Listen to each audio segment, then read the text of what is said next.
kwento ni Toto. Tuloy-tuloy lang ang kwento. Feeling ko kung magkakaroon ng kadugtong yung movie na to, I think mas magta-translate yung relationship ng Sally and Jolo.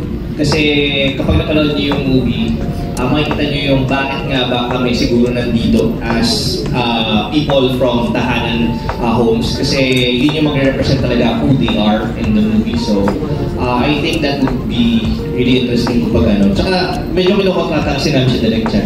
Sa next movie niya, kasama talaga kami. Tsaka idadagdag ko lang na parang dahil sa kanilang dalawa, nakakatulong talaga sila sa bawat character namin. So sa bawat na nangyayari doon, meron silang naitutulong. Hindi lang yung problema nila, kundi pati sa amin. So maganda talaga. Dapat to talaga may sequel number 2. Yes. Meron talaga to. Tingnan mo.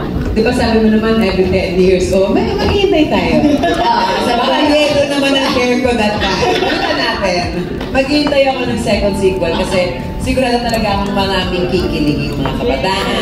Hindi lang kabataan, pati yung mga nanay na kagaya ko na, nakakakilig pa rin pala talaga. At masarap pa rin palang kiligin regardless of your age. Yeah. Just to add kasi kami dalawa ni Lovely, magkasama kami every time, magkasama na kami, kinikilig kami sa isa't isa, pero walang biro.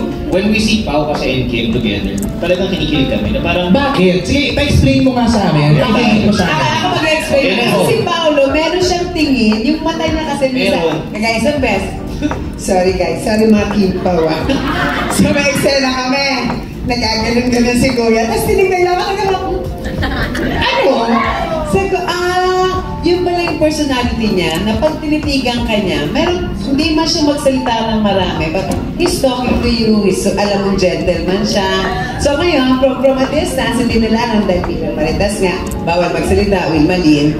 Tinitingnan ko silang dalawa, very fair sa mga ate, hindi makatagal pag tinitingnan ni Kuya.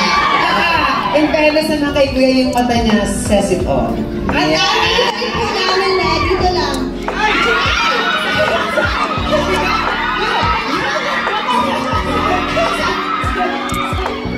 Diba?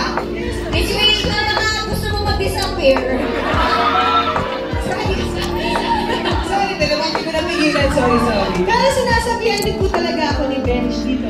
Kapag ka off-screen na, may asawa ka. Yes! Kasi siguro talagang, sorry po, bilang bagong takitrabaho lang din sa tao mo. Di ba kasi nakakalang pinatitig ni Pao eh. So, tingnan mo, di ba? Pao, are you aware? Are you aware na gano'n? Ito yung kinakwento ni Bill na, kinakwento ni Lovely. Hindi naman. Kasi sa eksena kasi nangyayari nun. So, syempre sa eksena, tinitignan mo talaga yung kung kanino ka naglilinya. Totoo yung sinasabi nila Kim, ni Will, pag tumititig si Pao, namumusap. Hindi pa siya magsalita, pero parang may pinakahiwaling yung mga eyes. Because eyes is the winner of the soul. May pinakahiwaling ng soul. Ano daw pinakahiwating? Wala. Siyempre sa eksena namin, parang feeling ko yun yung charm niya as a person. Na hindi man siya madaldal, pero yung mata niya gusto dumaldal.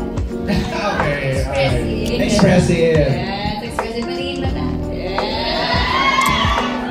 Okay. Don, ang certified Kim Pao, si Don Sormino mamaya,